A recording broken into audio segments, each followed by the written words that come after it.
My name's Mike DeVries.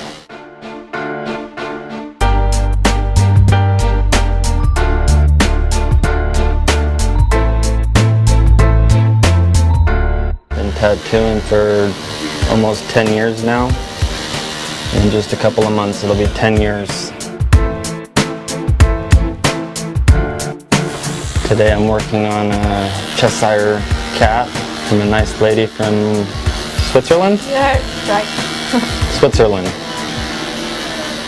It's crazy.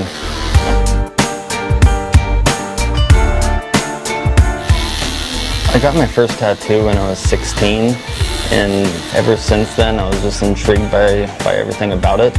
And I was getting tattooed like on a weekly basis, literally. And I became friends with a local tattoo artist at the time. Obviously it was underground because legally you have to be 18 to get tattooed. This guy, he had a shop in his garage. He didn't care, he tattooed anybody. But yeah, that's really the time where I just fell in love with it and I became friends with them. We threw tattoo parties at my house and all kinds of crazy shit when we were kids. You know, when I was 18, then I was finally able to go to a regular shop and I continued to get tattooed. I mean, I was covered even before I knew I was going to be a tattoo artist. You know, I went directly into construction with my dad when I graduated high school. And you know, like 5 years later, I ran into Jim Hayek that used to work at a shop where I used to get tattooed. He actually offered my cousin an apprenticeship, and my cousin turned it down. And I said, well, shit, I'll do it. And then he's like, well, do you know how to draw? And then I said, yeah. He's like, well, show me what you got. So I went home and drew a bunch of shit and came back a couple days later, showed him. He's like, all right, let's teach you how to tattoo. So I, you know, had to do work on his house and hung drywall and can lights and paid him some money and then we got going. It was a pretty short apprenticeship, you know, maybe like 2 or 3 months. And then I was just got on my own. But I still went over there quite a bit and picked his brain and watched him. Through all the years before that, just being heavily tattooed, I always paid attention to the process. So I think that's one reason why I caught on pretty quickly, because I studied it and just knew a lot about it just even before I started my apprenticeship. So I caught on pretty good and it's working out nice.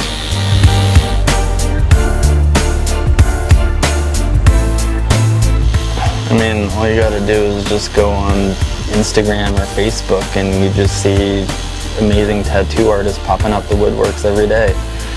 And it's just like, that's what kind of keeps you on your toes. It's like, oh shit, these guys are getting really good. I better step it up, you know? That in itself is a big one, you know? But there's also tattoo artists that I look up to, you know, as well. You know? A lot of the guys that helped me out early on, like Mike DeVries, Carson Hill helped me out a lot. Nick Baxter, he's great. Bob Tyrell. I mean, there's so many of them. It's like I can't even name them all. And then there's also the fine artists too, that like Crayola. You know, I love that guy. Trips me out. Some of his stuff.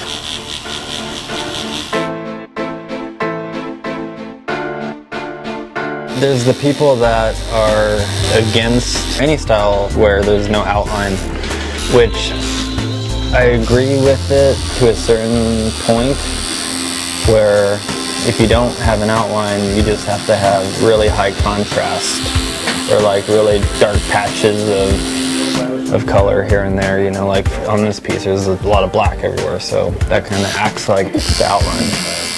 The thing is though, is like, they say, okay, how's the tattoo gonna look in 10 years? In my opinion, I think the tattoo is actually going to look better than with everything being lined to death. And the reason so is because the lines bleed out and blur together over time. So to say one is better than the other, it's just doesn't sound right to me. You know, a lot of people would probably be hating on me right now because I'm not outlining it with a 3 or a 5. You know, I'm doing it with my mag, which is gonna hold up just fine. Be like, oh no, sorry, it's not gonna be there in 10 years, bunch of shit. And I have tattoos that are on me that are older than 10 years with no lines, and I have tattoos that are on me with lines, and it's the same. as long as the contrast is right, the values are right, and it's equal.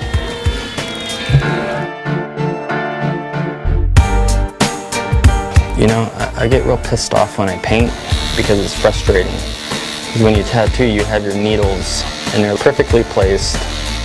Every time you hit the skin, you know exactly where you're going. With paintbrush, it's like bristles, they're all over the place, you know?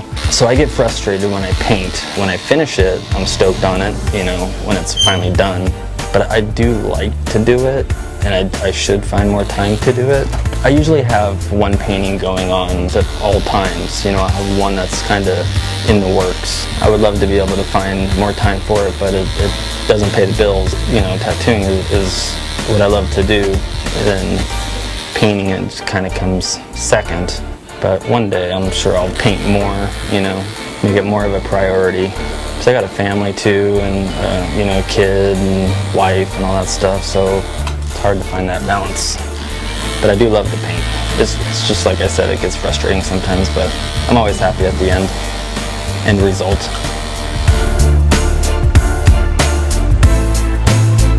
Yeah, there's a big difference than previously versus now.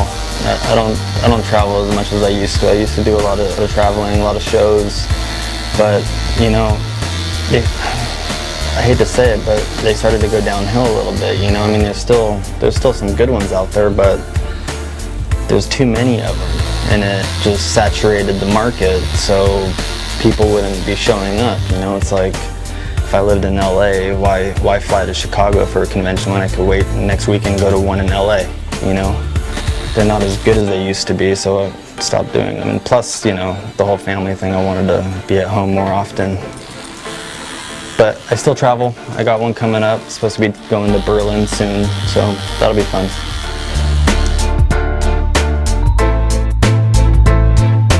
I also have the publishing company, Memento Publishing, where we put together cool tattoo books. We publish Tattoo Prodigies, Cranial Visions, With the Light of Truth, which was Dan Smith's book.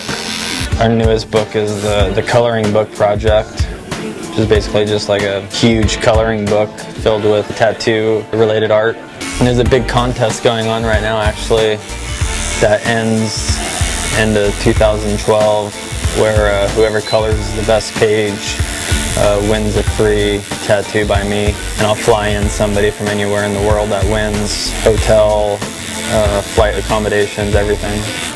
So I got submissions coming in for that, which is fun and exciting. And then we have some other books coming out too. That should be out in December 2012. It's just fun side projects that I work on when I'm not tattooing.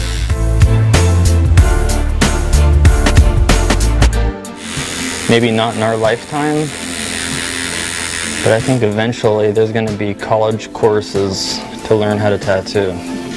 Eventually, I mean, it's inevitable. Just like going to school for any type of art. And that's really going to piss people off, you know what I mean? Oh, I'm going to major in tattooing.